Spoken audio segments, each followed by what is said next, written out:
This is ABC News Nightline. Reporting from Washington, Ted Koppel. Good evening. The ship had been headed for Singapore on a 30-day vacation cruise. Now, she lies crippled in the Gulf of Alaska. It's the early morning hours on October 4th, 1980. The crew of the Holland America owned cruise ship Prinsendam had just reported a fire in the engine room. Over the next few hours, a seemingly under control situation would suddenly turn very serious and would ultimately doom the modern cruise ship. In this video, let's take a look at this often forgotten disaster, one that would become America's only major cruise ship disaster, and at the time, the largest maritime rescue in modern history. This is the story of the Prinsendam. In the early 1970s, Holland America Line was a changing company. Over 100 years prior, in 1873, the company was founded as the, translated to English, Netherlands America Steamship Company.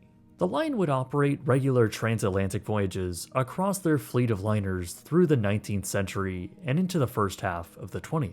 It was a storied company with a sizable fleet of ships, most notably the 1959-built Rotterdam, now one of the last ocean liners left in existence. However, by the time the Rotterdam set sail, times were changing, and the introduction of air travel meant that their transatlantic service had to come to an end. Holland America Line, as it was now known as, was beginning to diversify their passenger strategy. The company was now planning to pivot to the emerging cruise market, and because many of their highest paying guests on board their liners were American, they would focus on catering more towards them. So Holland America would place an order in 1970 for a brand new purpose-built cruise ship, riding the new trend in the quickly developing cruise industry. This new ship would be called the Prinsendam, and following several years of construction at a shipyard in the Netherlands, she would be launched in July of 1972 and finally delivered to her owners in November of 1973. Prinsendam departed from the port of Rotterdam shortly thereafter, en route to Singapore to begin her first few cruises all around Southeast Asia. Her maiden voyage would finally take place on January 14th, 1974. Prinsendam wasn't exactly the most attractive cruise liner ever built, but she was a special ship. Not only for the Dutch, it being one of the first purpose-built cruise ships to come from them, but also for the line itself. Prinsendam represented a massive shift in Holland America's future, and this little cruise ship was already beloved by her passengers. And it's easy to see why. At around 427 feet long and just 9,000 gross registered tons, Prinsendam was a very small ship. She was more like an expedition vessel with a capacity of just 375 passengers and 164 crew. But that small size and relatively shallow draft meant that the vessel would call smaller and more unique ports. In that respect, she was certainly more capable than many of the converted ocean liners that made up much of the cruise industry at the time. In modern day terms, this vessel was more akin to today's luxury expedition ships, a size similar to something like the MS World Navigator. But that didn't mean the Prinsendam wasn't a very comfortable ship. Found within would be all the comforts you could ask for, from a smartly appointed main dining room on main deck to a full wraparound outdoor promenade and a main lounge within and a nightclub positioned forward with views of the bow. For those warm Southeast Asian cruising days, you can go outside and take a dip in the aft swimming pool, an area where outdoor events would also be hosted. Or if you want to stay in the air conditioning, you could catch a film at the ship's very own cinema. The crew would even have their own swimming pool placed on the forecastle. Shops, various bars, a small lobby, and a sports deck would all complement these amenities. And across her 209 very comfortable passenger accommodations, guests would find stylishly appointed spaces. Holland America called them the most tastefully appointed accommodations afloat, touting their modern amenities such as individually controlled air conditioning and wall-to-wall carpet. Prinsendam really was everything you could want from a cruise ship in the early 1970s, a luxurious and stylish vessel to see the world in. Prinsendam had been running 14-day cruises all around the Indonesian archipelago, with some shorter itineraries also on offer for fewer ports. This is how the ship would be positioned all through the mid-1970s. Holland America, leaning ever more into leisure cruising, would ultimately acquire a company called West Tours, Passengers. They were an Alaskan-based company who pioneered the concept of combining bus and rail trips with passengers arriving on ships. By doing this, Holland America was going to try and position themselves as the definitive cruise line for the emerging market in Alaskan cruising. So they would begin sending their ships to Alaska under the West Tours brand, including the Prinsendam. In 1975, under the Holland America West Tours flag, these Alaskan itineraries proved to be incredibly popular on board the Prinsendam. These new Alaskan cruises really sort of pioneered a whole new industry to the region. Prinsendam was surely one of the first purpose-built cruise ships to ever sail the fjords. The company was so impressed by the success of Alaska that they would move their headquarters to America and put the Prinsendam on a new seasonal schedule. For the summers, she would cruise Alaska, and in the winters, cross the Pacific over to Asia. This is how the ship would continue to operate for the coming years, safely delivering eager cruise passengers without incidents. That, however, would soon change. By late September of 1980, Prinsendam was at the tail end of yet another successful Alaska season. Prinsendam would depart out of Vancouver, British Columbia on September 30th, 1980, bound for a massive 27-day cruise. The plan was to make 2 stops in Alaska, then set sail for a long trans-Pacific voyage as she repositioned for the winter season. Prinsendam, now underway, was unknowingly sailing through the Inside Passage for the final time. On October 1st, while underway, the vessel held a lifeboat drill for all passengers, and by the next day, they would dock in Ketchikan, Alaska. After leaving at around 4 p.m., by the next morning, the ship would arrive in Glacier Bay to do some scenic sailing. After some final viewing opportunities of continental North America, Prinsendam would then turn west and begin sailing out into the Pacific Ocean en route to Yokohama, Japan. From there, the vessel would then call Kagoshima, Japan, Shanghai, China, Hong Kong, and finally conclude in Singapore on October 27th. This was an epic and lengthy journey, and not a cheap one either. Rates for 2 people in an inside cabin cost around $7,250 in 1980, which adjusted for inflation is around $28,500 today. For a larger deluxe outside cabin, you'd be looking at nearly $40,000 adjusted for inflation for 2 people. So this was a very special and expensive trip. After leaving Glacier Bay and finally clear of North America, the Prinsendam was facing fair weather. The vessel was making good time, sailing through the moderately calm seas with an air temperature hovering around 9 degrees Celsius or 50 degrees Fahrenheit. As the clock ticked past midnight on the early morning of October 4th, the ship was still. Most passengers had gone to bed, and the bridge was dark and quiet. Everything for a long passage seemed to be completely normal. According to Second Officer Matthew J. Oosterweg, who was the officer on watch that morning, at around 1:03 a.m., the peace on the bridge was abruptly broken by numerous blaring alarms. These came from the ship's smoke and fire detectors, which indicated something was wrong in the engine room. A significant fire, had indeed broken out, and with a slight delay in officer communication, waking everyone up, the flames had already taken out the vessel's electrical power. This followed an attempt to extinguish the blaze with CO2 gas, an effort that likely did extinguish the fire in the engine room itself. However, there is inconclusive evidence regarding this, as well as differing opinions. Regardless, it seemed as though the situation was more or less under control. However, with the whole ship going dark, it became clear that the emergency backup generators had also seemingly failed.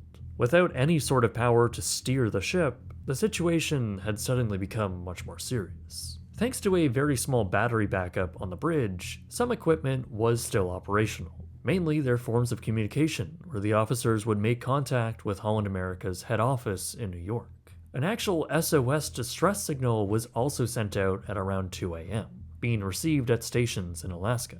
The now stranded cruise ship was around 120 nautical miles away from shore, though since that shore was rural Alaska, they were quite a bit further from the nearest Coast Guard station. Via the battery-powered PA system, Captain Cornelius Wayback issued a calm and orderly muster of all passengers to the promenade deck. He said that there was a small fire and that everything was under control. In fairness, it did seem at the time that it was. Officers on the bridge were then instructed to venture down into the ship to make inspections and ensure all watertight doors had been closed. Despite the engine room seemingly extinguished of any fire, the immense heat from the blaze had likely superheated the plates of steel above it. Those plates made up the floor to the dining room and the linen closet, which now meant that not only was it hot enough to ignite the linens within, but it also now meant that the fire had spread outside the containments of the engine room. A serious situation had suddenly turned worse. Without any ship-wide sprinkler system, the now stricken, quickly burning Prinsendam was hundreds of miles away from civilization, drifting without any control in the pitch-black Pacific Ocean, with over 500 people on board. With smaller fires now seemingly breaking out across the entire ship, it was time to give an actual abandoned ship order. While the ocean conditions at the time were calm, this was still an incredibly dangerous effort. Hundreds of passengers and crew would need to board open-air lifeboats, most without any power themselves, and endure the open ocean in pitch-black, cold conditions. Passengers who, mind you, had an average age of 72 years old. The captain, however, did know that a tanker, the Williamsburg, was making full speed towards their position. With it expected to arrive in the next couple of hours, lifeboats were then beginning to be lowered at around 5 a.m. While it was a very frightening situation, it wasn't totally devoid of some laughter. While passengers did attempt to stay calm, the entertainment team gathered on the aft promenade deck to entertain passengers as groups boarded their designated lifeboats. Miraculously, after an hour and a half, by 6:30 a.m., nearly all passengers and crew had been safely evacuated off the Prinsendam. Only a starboard side tender boat gave the crew difficulties and was ultimately abandoned in its half-lowered position. Thankfully, by this point, U.S. Coast Guard helicopters had arrived on scene to help aid the evacuation, and even more commercial ships had been routed to Prinsendam's location. Ultimately, these lifeboats, which had been adrift on the water for some time now, were now being loaded onto the tanker by First Light. However, since many of the passengers were elderly and in poor physical condition, they were also being airlifted from the lifeboats and brought back to shore. While the burning cruise ship was fully evacuated of passengers by this point, and those in lifeboats now were being rescued, not everyone was fully out of danger. One of the lifeboats, amongst all of the chaos, had slipped away from view. This lifeboat, filled with around 18 passengers and crew, as well as 2 paramedics who jumped from one of the rescue helicopters onto it earlier, were all deemed missing.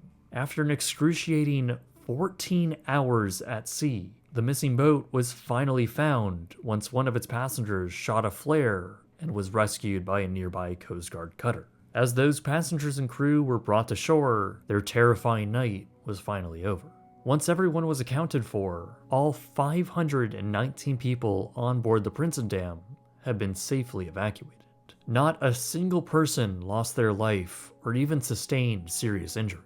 Both the efforts of the American and Canadian Coast Guards aided the ongoing disaster, as did various commercial ships, all coming to the rescue of the burning cruise liner. At the time, it was the largest sea-to-air rescue in modern history. While all of the passengers and most of the crew had been evacuated and rescued, not everyone had left the ship. Captain Weibach and 41 other crew members had remained on board to try and fully extinguish the fire. Both the crew and the company believed that the ship was not a lost cause. In fact, a spokesperson for Holland America told the press that, quote, "We do not anticipate her sinking." However, as various attempts to try and contain the fire failed, including using firefighting equipment airlifted onto the ship, nothing substantial could be done. With a fierce storm rolling in and seas growing ever more violent, by 3 p.m., the remaining crew on board had to be airlifted off and taken back to Alaska. Prinsendam was now a ghost ship, burning out of control in the wild Pacific Ocean. Ultimately, the storm had passed, and Holland America was eager to gain back control of their cruise ship once again. They contracted a salvage company with a tugboat to sail out and bring it back into port for repairs. However, it was up to the crew to evaluate the vessel's condition and secure the tow line. Once again, the captain and a small team of crew were taken back out to the stricken vessel and boarded her on October 7th, 3 days after the fire began. On board, the crew captured the condition of the vessel, showing many of the public areas of the ship completely burned out. Everything was a complete mess, right up to the bridge, which had been completely destroyed by the fire, with its entire structure collapsed in on itself. With the vessel listing around 7 to 10 degrees, and many of the public areas on the upper decks charred, it was clear that there was still a fire raging inside, likely taking hold of the passenger accommodations. Regardless, at around 3:30 p.m. that same day, the tow line had been successfully attached. The charred and even still burning remains of Prinsendam was now under tow, slowly sailing towards a repair yard in Portland, Oregon. However, as the weather once again deteriorated, the crew that went back to attach the tow line now found themselves stranded on the ship. With the weather worsening, the Coast Guard just couldn't safely retrieve the men back off the liner. Unbelievably, the crew had to stay on board the ship overnight, sleeping outside on the aft promenade deck and scavenging for food that was still edible from the main restaurant's galley. Not only was the liner still burning below, but because many of the portholes had been blown out from the blaze, seawater was also coming in. That list worsened overnight, and the ship that they were sleeping on, burning within, was also now very slowly sinking. Ultimately, by the next morning, they were finally evacuated off the cruise ship. Prinsendam's condition, however, was still worsening. While everyone had thankfully been successfully evacuated, the ghost ship continued to heave and groan over every swell. Seawater continued to enter through the many broken portholes, and the hull itself was clearly weakened by the sheer heat from the fire. In the heavy swells and list, you can actually see the water slamming up against the windows, presumably pouring into her decks. Prinsendam's list continued to worsen over the rough seas, and was only making 2 to 3 knots under her tow. Finally, though, the vessel had just taken on too much water, and reached a point of no return. By October 11th, at such a severe list, water swelled over her bow and onto her decks. Any reserve buoyancy was now lost, and the cruise ship quickly began to slip beneath the Pacific. Just the lonely crew of the Commodore Straits, the tugboat which had been towing the ship, were the only witnesses of the sinking itself. And according to them, the entire 9,000-ton cruise liner had disappeared from the surface in just 3 minutes. This was the last known photo captured of the ship, taken by the second mate aboard the tug. Interestingly, by this point, the media already knew that the ship was likely going to sink, and they had scrambled photographers to fly out to the ship and capture a color photograph of it sinking, destined for the front cover of magazines like Time. There's a rather crushing story of one particular photographer who was meant to fly out to the site the morning of the 11th, but was caught up by the naval crew eating breakfast. The helicopter the photographer was on arrived just 15 minutes after the ship had sunk, and that's likely why the disaster never made it to front cover news. Regardless, Prinsendam was just 6 years old, basically a brand new cruise ship, and she had finally sank around 7 days after the fire had started. Not all that far off the coast of Alaska either. The ship had now been lost, sinking in around 9,000 feet of water. While this was essentially off the coast of Alaska, Prinsendam technically sank in international waters, and the investigation defaulted to where the ship was registered, which was back in the Netherlands. The Dutch official report in late 1981 found the cause of the fire inconclusive, and since the vessel was lost to the sea, there was no way to fully ascertain the origin of the fire and subsequent loss of the ship. It was, however, discovered that Prinsendam did have a history of fires in her engine room. Through the years, the vessel had been subject to various small fires, one of them caused by a faulty high-pressure fuel line. In fact, when the ship was being finished in 1973, a fire broke out, causing damage that required her to be sent back into dry dock. The court, however, did lay some blame on the crew for their actions, which they claimed, quote, executed a hesitant or even incorrect policy on a number of points. Several officers on board received minor suspensions to their licenses, ranging from 3 weeks to 2 months. Several of those officers were also subsequently fired, and while Holland America did attempt to dismiss the captain, the courts would not allow them to, and he would continue to sail for the company until his retirement years later. The courts would also recommend Holland America to implement additional fire safety training and equipment on board their vessels. As the official inquiry concluded, passengers and crew had made their way back to their normal lives. The harrowing story of this massive cruise ship disaster had now been concluded. The world that Prinsendam left behind on the surface has certainly changed quite a bit. The Alaskan cruise market is now an enormous industry, with dozens of ships sailing the waters. When Prinsendam left the port of Vancouver back in 1980, the annual cruise passenger numbers of the time were around 79,000 people. Today, it's growing past 1.2 million. Holland America Line has also seen significant change. They were ultimately acquired by Carnival Cruise Lines in 1989. Interestingly, years after this, the line would acquire an old seaborne ship and rename it to the Prinsendam. In fact, on board, you would also find a model of the original Prinsendam. Since then, though, the ship has also been sold off, and Holland America today is a very different company than what it was. At the time of writing this, they currently operate a fleet of 11 cruise ships, all of which were custom built for the line. But not all that far away from where Holland America ships continue to sail the waters of Alaska, somewhere deep under the Pacific Ocean is what's left of the Prinsendam.